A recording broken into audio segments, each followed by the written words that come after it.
Hello everyone, welcome to pathway classes. So आज हमारा जो टॉपिक होने वाला है वो टाइप्स ऑफ रिसर्चेस पे हम बात करने वाले हैं आज के सेशन में। एवरीडे आप सबको पता है डेली बेसिस पे हमारी 7:30 बजे क्लास होती है इवनिंग में। क्विज जो होगा टेलीग्राम पे वो आपको पता है 8:30 बजे होता है। तो हम यूनिट वाइज कवर कर रहे हैं सारे टॉपिक्स को। जो आपका एग्जाम है अगस्त के लिए भी जो स्टूडेंट्स प्रिपेयर कर रहे हैं उनके लिए भी बेनिफिशियल हो जाएगा, और जो दिसंबर के लिए प्रिपेयर कर रहे हैं उनके लिए भी ये सेशन बहुत इंपॉर्टेंट है। ठीक है। सो आप लोग प्लेलिस्ट भी चेकआउट कर सकते हो। रीनेट एग्जाम के जो प्लेलिस्ट है वो ऑलरेडी मैंने प्रिपेयर कर लिया। उसमें सारे जो टॉपिक्स है, सारे जो सेशंस है एवरी यूनिट के, वो मैं आपको वहां पे प्रोवाइड कर रही हूँ। ठीक है। सो आप चेकआउट कर लीजिएगा। एंड साथ ही साथ आपका जो टेलीग्राम का क्विज होता है वो 8:30 बजे होता है। सो एवरीडे आपको वो सेशन भी और वो क्विज भी लेना है टेलीग्राम पे। ठीक है। सो चलिए स्टार्ट करते हैं फटाफट से, ज्यादा देरी ना करते हुए। तो आज हम करने वाले हैं टाइप्स ऑफ रिसर्चेस। होप आपको ये वाला कंटेंट अच्छे से क्लियर हो रहा होगा। टाइप्स ऑफ रिसर्चेस अगर मैं बात करती हूँ तो सबसे पहले हम बात करते हैं फंडामेंटल रिसर्च के ऊपर। ठीक है। हाँ जी। तो फंडामेंटल रिसर्च क्या होती है? फंडामेंटल रिसर्च बेसिकली क्या होगा, जिसको हम बोलते हैं बेसिक भी कहते हैं, थ्योरेटिकल भी कहते हैं। बेसिक रिसर्च भी कहते हैं, थ्योरेटिकल रिसर्च भी कहते हैं। तो इसको हम फंडामेंटल रिसर्च बोलते हैं एंड फंडामेंटल को हम बेसिक एंड थ्योरेटिकल कहते हैं। बेसिकली क्या होता है फंडामेंटल रिसर्च? फंडामेंटल रिसर्च कुछ भी नहीं है। फंडामेंटल रिसर्च में हम जो भी ऑलरेडी हमारे पास पहली बार जो हम डेवलप कर रहे हैं, मतलब फॉर एग्जाम्पल न्यूटन ने एक लॉ बनाया, तो वो कैसे बनाया पहली बार, तो वो फंडामेंटल रिसर्च में चला जाएगा। समझ में आ गया? फंडामेंटल रिसर्च क्या होता है? जो बेसिकली पहली बार डेवलप किया जाता है साइंटिफिकल थ्योरीज के थ्रू और एक्सप्लेनेशंस के थ्रू।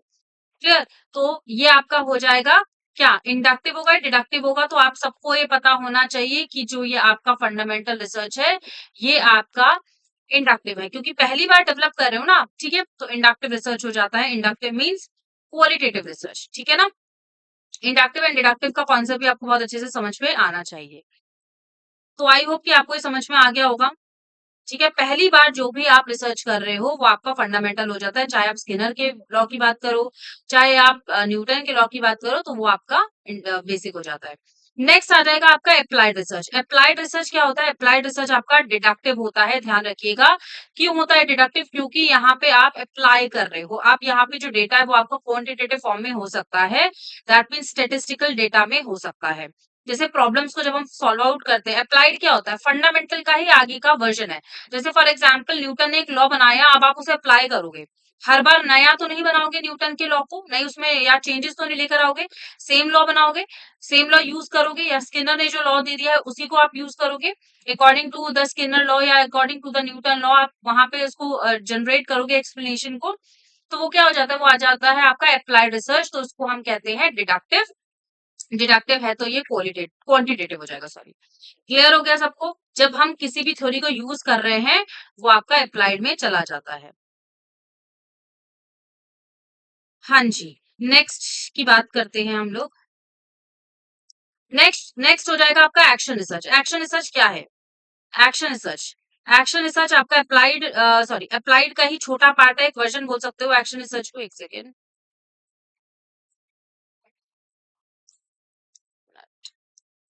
हाँ जी। अप्लाइड को ही आप छोटा वर्जन बोल सकते हो। अप्लाइड ना बहुत बड़े लेवल पे यूज होता है, जैसे कि बहुत ज्यादा सारे इंस्टीट्यूट्स में डेवलपमेंट हो रहा है तो वो अप्लाइड में यूज करते हो आप। ठीक है। एक्शन की बात करते हैं तो इमीडिएट सोल्यूशन को फाइंड आउट करने के लिए। फॉर एग्जाम्पल एक स्कूल में आपको चेंजेस लेकर आ रहे हैं, या एक स्कूल में आपको क्यूरिकुलम को चेंज करना है, तो एक्शन। जब इमीडिएट सोल्यूशन को फाइंड आउट करने की बात आती है या इमीडिएट प्रॉब्लम को सॉल्व करने की बात आती है तो एक्शन रिसर्च हम यूज करते हैं। एंड एक्शन रिसर्च आपका क्या होना चाहिए? इंडक्टिव होना चाहिए, डिडक्टिव होना चाहिए। तो ये आपका इंडक्टिव होगा, क्वांटिटेटिव नहीं क्वालिटेटिव होगा, क्योंकि ये इंडक्टिव है। ठीक है। समझ में आ गया? यहाँ पे हम सिंपली बस वो एग्जामिन करते हैं, वो रिसर्चेस फाइंड आउट करते हैं जिसमें हम इमीडिएट सोल्यूशन को फाइंड आउट कर रहे हैं। फॉर एग्जाम्पल एक स्कूल, एक कॉलेज, सिंपल एक पर्टिकुलर कॉलेज या एक स्कूल की बात हो रही है। अब अप्लाइड मतलब जब हम ओवरऑल हायर एजुकेशन में डेवलपमेंट ला रहे हैं तो वो अप्लाइड हो गया। ठीक है। ऑफकोर्स जो बड़ा वर्जन हो गया। हिंदी में भी आपको एक्सप्लेनेशन मिल जाएगी। ठीक है। नेक्स्ट नेक्स्ट आ जाएगा आपका कॉजल रिसर्च। कॉजल क्या होता है? कॉजल को हम एक्सप्लेनेटरी रिसर्च भी कहते हैं। ठीक है। जिसमें कॉज एंड इफेक्ट आ जाएगा। कॉजल कंपैरेटिव क्या होता है? कॉजल क्या होता है बेसिकली? कॉजल आपका हो जाता है कॉज एंड इफेक्ट रिलेशनशिप, जहां पर आप वेरिएबल्स का फाइंड आउट करते हो कॉज एंड इफेक्ट के थ्रू, या आप एक्सप्लेनेटरी बोल सकते हो। ठीक है। एक्सप्लेनेटरी के साथ आप बोल सकते हो एक्सपेरिमेंटल कॉज एंड इफेक्ट आ रहा है ना, जहां पर आपका independent variable and dependent variable दो वेरिएबल्स होते हैं और उसके बेसिस पे आप एक्सप्लेन कर रहे हो, तो ऑब्वियसली आपका डिडक्टिव रिसर्च हो जाएगा, डिडक्टिव, और डिडक्टिव है तो क्वांटिटेटिव हो जाएगा। क्लियर? जहां पे कॉजेज और इफेक्ट को आप डिटरमाइन करते हो। होप आपको ये भी समझ में आ गया होगा। एक्सप्लोरेटरी रिसर्च, एक्सप्लोरेटरी रिसर्च क्या होती है? आपकी इंडक्टिव रिसर्च होती है। लास्ट क्लासेस में भी हमने पढ़ा है, एक्सप्लोरेटरी रिसर्च आपकी इंडक्टिव होती है, जिसको हम फिजिबिलिटी भी कहते हैं। और इसमें कौन सा मेथड यूज होता है? जल्दी से बताइए, जल्दी से कमेंट डाउन करो। पायलट टेस्टिंग, यस, ठीक है। पायलट टेस्टिंग मेथड आपको यूज किया जाता है, आप यूज करते हो इसमें एक्सप्लोरेटरी मेथड में, एक्सप्लोरेटरी रिसर्च में। क्यों? क्योंकि आप यहाँ पे एक्सप्लोर कर रहे हो, कोई भी पॉइंट को या कोई भी टॉपिक को एक्सप्लोर कर रहे हो, ठीक है, एडिशनल इन्फॉर्मेशन लेकर आ रहे हो। अब आप कहीं पे भी जाते हो तो आप एक्सप्लोर करते हो पर्टिकुलर एरिया को, कि कहाँ पे जाना है, कहाँ घूमना है, क्या क्या चीजें वहां पे ट्राई करनी है, क्या खाना है, क्या पीना है, वो सारी चीजें आप एक्सप्लोर करते हो, राइट। तो वो एक्सप्लोरेटरी रिसर्च हो जाती है, तो वो उसको आप बोलते हो इंडक्टिव। ठीक है, इंडक्टिव है तो क्वालिटेटिव हो जाएगा। नेक्स्ट आ जाता है आपका फ्लेक्सिबल रिसर्च। अब फ्लेक्सिबल में ना यहाँ पे बहुत सारे रिसर्चेस के बारे में बात की जाती है। देखिए, फ्लेक्सिबल में हम बात करते हैं डिफरेंट डिफरेंट रिसर्च की, जिसमें कि केस स्टडी आ जाता है। सबसे पहले केस स्टडी की अगर मैं बात करूं, केस स्टडी क्या होता है? इन डेप्थ एनालिसिस जब आप फाइंड आउट करते हो, जिसमें आप शॉर्ट एनालिसिस कर रहे हो, केस को फाइंड आउट करते हो, strength, weaknesses, opportunity and threat, ठीक है। तो वहां पे जब आप इन डेप्थ एक्सप्लेनेशन कर रहे हो, तो वो आपका केस स्टडी हो जाएगा। क्या ये आपका इंडक्टिव है या डिडक्टिव? तो केस स्टडी यहाँ पर क्या हो जाएगा? इन डेप्थ है, ऑब्जर्वेशन बेस्ड है, सो ये आपका इंडक्टिव हो जाएगा, क्वालिटेटिव हो जाएगा। एथनोग्राफी की अगर मैं बात करती हूँ, तो एथनोग्राफी हो जाएगा आपका in depth analysis. Of course ethnography भी एथिक्स से बना हुआ है, जहां पर आप ऑब्जर्वेशन कर रहे हो। यहाँ पे जो रिसर्चर होते हैं वो ग्रुप ऑफ एथिक्स को फाइंड आउट करते हैं, ग्रुप ऑफ पीपल को, उनके एथिक्स को, उनके रिलीजन को, उनके आप बोल सकते हो कस्टम्स को फाइंड आउट करते हैं और आइडेंटिफाई करते हैं किसका क्या कस्टम है, किसका क्या रिलीजन है, किसका क्या एथिक्स है, तो वो सारे फाइंड आउट करके तो वो इंडेप्थ स्टडी करते हैं एथनोग्राफिक स्टडी में। एंड ये ध्यान रखिएगा, ये क्वालिटेटिव होता है, इंडक्टिव रिसर्च होता है, ठीक है ना, केस स्टडी की तरह। नेक्स्ट आ जाएगा ग्राउंडेड थ्योरी। ग्राउंडेड थ्योरी में आप अगर देखो तो ग्राउंडेड थ्योरी आपका क्या हो जाता है? डिडक्टिव, जहां पर आप क्या कर रहे हो? ग्राउंड से चल रहे हो, बेसिकली आप क्या कर रहे हो? नहीं, ग्राउंडेड है ना तो फंडामेंटल हो जाएगा ना, ये भी आपका इंडक्टिव होगा। ग्राउंडेड थ्योरी है तो ऑफकोर्स ये भी इंडक्टिव हो जाएगा ना, क्योंकि आप ग्राउंड से चल रहे हो, बिल्कुल बेसिक से चल रहे हो। तो बेसिक मतलब फंडामेंटल रिसर्च, ग्राउंडेड भी वही होता है।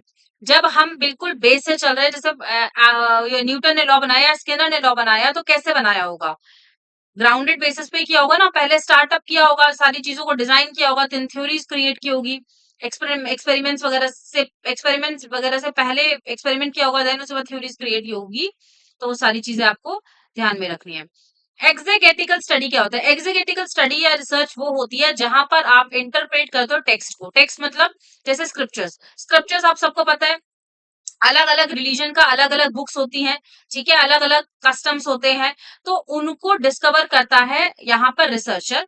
यहाँ पे बेसिकली वो रिसर्चर क्या फाइंड आउट कर रहे हैं? अलग अलग स्क्रिप्चर्स को, जैसे बाइबल हो गया, गीता हो गया, है ना, तो कुरान हो गया, तो इन सबको फाइंड आउट किया जाता है, इनके स्टडीज को, उनके टेक्स्ट को रिसर्चर के द्वारा। तो वो हो जाता है आपका एग्जीगेटिकल। हिस्टोरिकल रिसर्च क्या होता है? हिस्टोरिकल रिसर्च ऑफकोर्स आपका क्वालिटेटिव रिसर्च हो जाएगा। हिस्ट्री, पास्ट इवेंट्स को आप आइडेंटिफाई कर रहे हो, पहले जो इवेंट्स हो चुके हैं उसको आप आइडेंटिफाई करते हो, व्याख्यान करते हो। नेक्स्ट आ रहा था आपका एक्सपेरिमेंटल। एक्सपेरिमेंटल तो कॉजल कंपेरेटिव, सॉरी कॉजल हो गया, कॉजल रिलेशनशिप जहां पर हम बात करते हैं। कॉजल क्या होता है? कॉजल, कॉजल इफेक्ट, जहां पर आप इंडिपेंडेंट वेरिएबल को मैनिपुलेट कर सकते हो सो दैट इफेक्ट निकल के आ जाए डिपेंडेंट में। ये तो सबको ही पता होगा, ठीक है, जहां पर आप ऑब्जर्वेशन कर रहे हो, जहां पे आप वेरिएबल्स को कंट्रोल करते हो। क्यों कंट्रोल करते हो? ठीक है, कंट्रोल इसलिए करते हो ना क्योंकि आप एक्सपेरिमेंट कर रहे हो, ऑब्जर्वेशन कर रहे हो, ठीक है। कंट्रोल भी यहाँ पर बहुत ज्यादा जरूरी है, और एक्स्ट्रा वेरिएबल्स को हम यहाँ पे हटा देते हैं। क्यों? क्योंकि उसकी वजह से फिर ज्यादा प्रॉब्लम आ जाती है। अब फॉर एग्जाम्पल मैं बोलूं कि एक्स्ट्रा वेरिएबल्स एड ऑन हो गए, smoking leads to cancer. Smoking leads to cancer में समझ में आ रहा है, एक है इंडिपेंडेंट, एक है डिपेंडेंट, ठीक है। Smoking leads to cancer, independent independent variable है ना दोनों में, लेकिन दोनों है, लेकिन अगर मैं उसमें यहाँ पे ऐड ऑन कर दूं लंग्स लंग्स में इश्यूज आ रहे हैं, तो वो क्या हो गया, एक्स्ट्रा वेरिएबल आ गया ना, तो उससे क्या होगा, कंफ्यूजन क्रिएट हो जाएगी। तो एक्स्ट्रा वेरिएबल को हमेशा हम एलिमिनेट करते हैं एक्सपेरिमेंटल में। ठीक है, कॉज एंड इफेक्ट हो जाता है एक्सपेरिमेंटल। नेक्स्ट अगर मैं बात करती हूँ एक्सपोस्ट, एक्सपोस्ट को हम कॉजल कंपैरेटिव भी बोलते हैं, ध्यान रखिएगा। आफ्टर द इफेक्ट मतलब बोल सकते हैं, आफ्टर द स्टडी बोल सकते हैं। ये उल्टा हो जाता है, कॉज टू इफेक्ट हो जाता है। कॉज टू इफेक्ट मीन्स यहाँ पर cause and effect, sorry, effect to cause हो जाएगा। इफेक्ट टू कॉज मीन्स जहां पर इंफॉर्मेशन, जहां पर ऑलरेडी जो पॉइंट है या जो स्टडी वो ऑलरेडी डन हो चुका है, ठीक है, उसके बाद जब हम आइडेंटिफाई कर रहे हैं तो वो किसके थ्रू कर रहे हैं, इफ ऑलरेडी इफेक्ट हो चुका है ना, मतलब जो इंसिडेंट है वो डन हो चुका है, आफ्टर द इंसिडेंट हो जाता है ना, इंसिडेंट के बाद, तो इफेक्ट से कॉजेज निकल के आ रहा है। फॉर एग्जाम्पल वैक्सीनेशन, वैक्सीनेशन हो चुका है, कोविड खत्म हो चुका है, वैक्सीनेशन डन हो चुका है, अब उसके बाद क्या क्या डेवलपमेंट, क्या क्या चेंजेस आ रहे हैं बॉडी में, लोगों के क्या क्या हेल्थ इश्यूज क्रिएट हो रहे हैं, तो वो क्या हो गया, एक्सपोज हो गया। वैक्सीनेशन सबको लग चुकी है, उसके बाद का इफेक्ट हम फाइंड आउट कर रहे हैं, उसको हम कहते हैं expose. And this is also a deductive research, quantitative research. Descriptive research. Descriptive research क्या होती है, जहां पर प्रॉपर्ली डिस्क्राइब किया जाता है, व्हेन, हाउ, वेयर, कहां पर, क्यों स्टडी की जा रही है या क्या हो रहा है, मतलब हर चीज का क्वेश्चन पुट अप होता है, वहां पे प्रॉपर्ली आप डिस्क्राइब कर रहे हो। ठीक है, तो डिस्क्रिप्टिव रिसर्च भी आपका डिडक्टिव होगा, ध्यान रखिएगा, और ये आपका क्वांटिटेटिव है। ठीक है, ऑन्टोलॉजी, ऑन्टोलॉजी क्या होता है, जहां पर आप रियलिटी पे डिफाइन करते हो, या फिर जब आप एग्जिस्टेंस पे डिफाइन कर रहे हो, जो रियल है, वो थ्योरी जो रियल है, जो एक्चुअली में डन है, और जो रियल है, जिसकी एग्जिस्टेंस रियल है। ठीक है ना, तो ये आपका इंडक्टिव हो जाएगा, ऑन्टोलॉजी आपका इंडक्टिव है, ध्यान रखिएगा, और ये आपका क्वालिटेटिव रिसर्च में आ जाएगा। एपिस्टेमोलॉजी, एपिस्टेमोलॉजी में क्या होता है, एपिस्टेमोलॉजी में एक्सपेरिमेंटल रिसर्च होगा ना, एपिस्टेमोलॉजी एक्सपेरिमेंट कर रहे हो आप, ठीक है, तो ऑफ कोर्स एक्सपेरिमेंट कर रहे हो, तो आप एपिस्टेमोलॉजी की बात अगर आप करो तो ये आपका डिडक्टिव हो जाएगा, जहां पर आप नॉलेज को फाइंड आउट करते हो, एक्सपेरिमेंट्स करते हो। होप आपको यहाँ पे सारे रिसर्चेस के टाइप्स पता चल चुके होंगे, बहुत इंपॉर्टेंट टाइप्स हैं ये सारे, आप लोग एक बार चेकआउट कर लीजिएगा, आपको कंटेंट मैं आपको शेयर कर दूंगी, ठीक है ना, टेलीग्राम चैनल पे। So thank you so much everyone, and अगर वीडियो अच्छी लगी तो वीडियो को लाइक, चैनल को सब्सक्राइब, एंड वीडियो को शेयर जरूर कर दीजिएगा। Thank you so much.